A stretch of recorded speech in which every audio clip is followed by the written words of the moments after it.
بسم اللہ الرحمن الرحیم۔ حضرت حمزہ رضی اللہ عنہ کی شہادت۔ قریش نے جب دیکھا کہ اللہ کے رسول صلی اللہ علیہ وسلم لوگوں کو اسلام کی طرف بلانے سے نہیں رک رہے ہیں تو پھر انہوں نے غریب مسلمانوں پر اپنا غصہ اتارنا شروع کر دیا۔ جب ٹھیک دوپہر ہو جاتی تو یہ کافر غریب مسلمانوں کو پکڑتے اور تیز دھوپ میں ریتیلی زمین پر ان کو لٹا دیتے اور ان کے سینے پر کوئی بھاری پتھر رکھ دیتے تاکہ وہ کروٹ نہ بدل سکے۔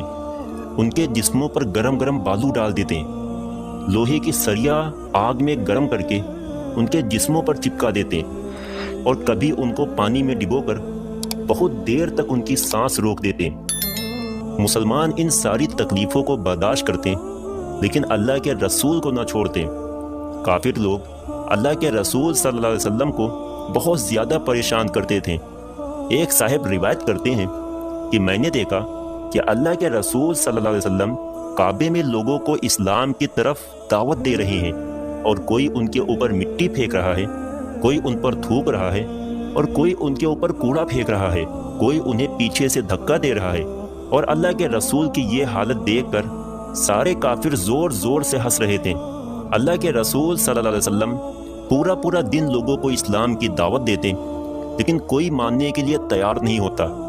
ایک روز اللہ کے رسول صلی اللہ علیہ وسلم صفا پہاڑ پر بیٹھے ہوئے تھے کہ اچانک وہاں ابو جہل آ گیا۔ کافروں میں اللہ کے رسول کا سب سے بڑا دشمن ابو جہل ہی تھا۔ اس نے اللہ کے رسول صلی اللہ علیہ وسلم کو گالیاں دینی شروع کر دی۔ اللہ کے رسول خاموش بیٹھے رہے، اس کو کوئی جواب نہ دیا۔ جب ابو جہل نے دیکھا کہ محمد مجھے کوئی جواب نہیں دے رہے ہیں تو اس نے ایک پتھر اٹھایا اور اللہ کے رسول کے سر پر مار دیا، جس کی وجہ سے اللہ کے رسول صلی اللہ علیہ وسلم کے سر سے خون بہنے لگا۔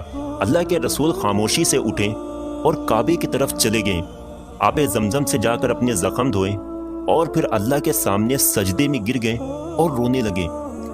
حضور کے چاچا حضرت حمزہ ابھی اسلام نہیں لائے تھے، وہ اس دن شکار کرنے گئے ہوئے تھے۔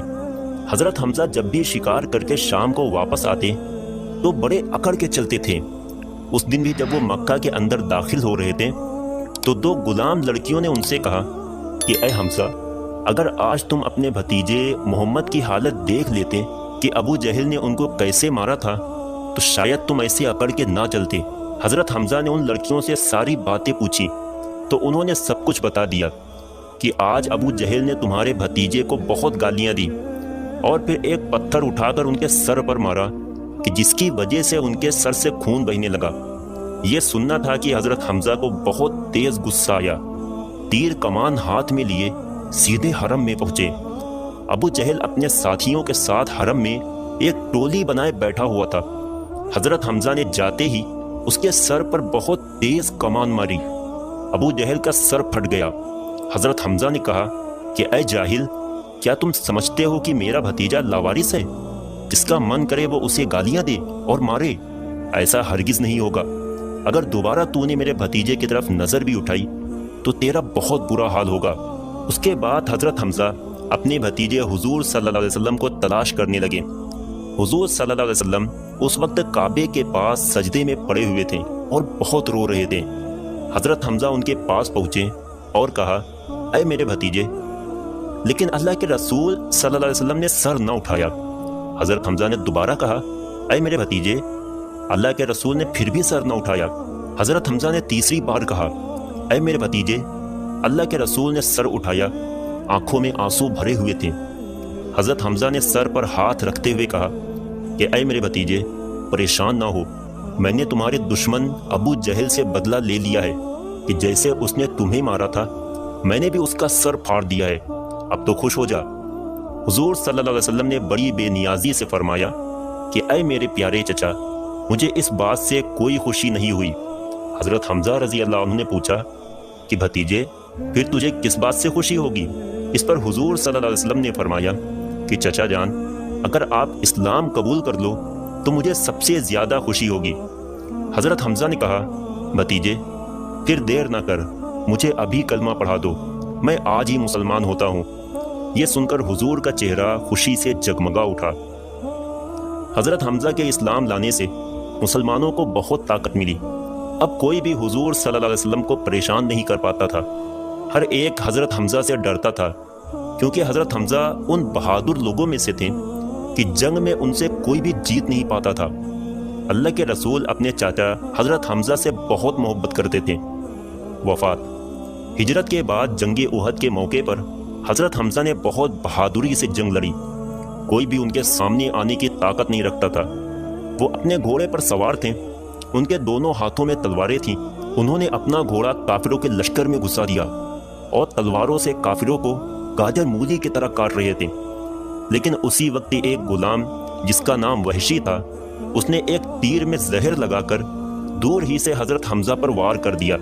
تیر جا کر سیدھے حضرت حمزہ کے پیٹ میں لگا اور زہر کے اثر کی وجہ سے حضرت حمزہ اسی جگہ گر پڑے۔ انہیں خون کی الٹی ہونے لگی اور دیکھتے ہی دیکھتے ان کی شہادت ہو گئی۔ اس جنگ میں مسلمانوں کو ہار کا سامنا کرنا پڑا تھا، اس لیے ہندہ نام کی ایک کافر عورت کو اپنی دشمنی نکالنے کا موقع مل گیا اور اس نے حضرت حمزہ کی لاش کو تلوار سے کاٹ ڈالا اور ان کا کلیجہ نکال کر چبانے لگی۔ ان کی ناک کان کاٹ دیے، ان کی آنکھیں باہر نکال لیں اور ان کی لاش کی بہت بری حالت بنا دی۔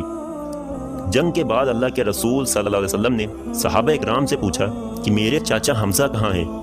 مجھے نظر نہیں آ رہے ہیں۔ ایک صحابی نے کہا کہ اے اللہ کے رسول، آپ خود ہی چل کر دیکھ لیجئے، اللہ نے ان کو شہادت عطا فرما دی ہے۔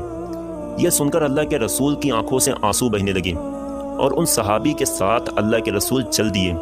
ایک پیڑ کے پاس جا کر ان صحابی نے ایک لاش کی طرف اشارہ کرتے ہوئے کہا کہ اللہ کے رسول، یہ آپ کے چچا حمزہ کی لاش ہے۔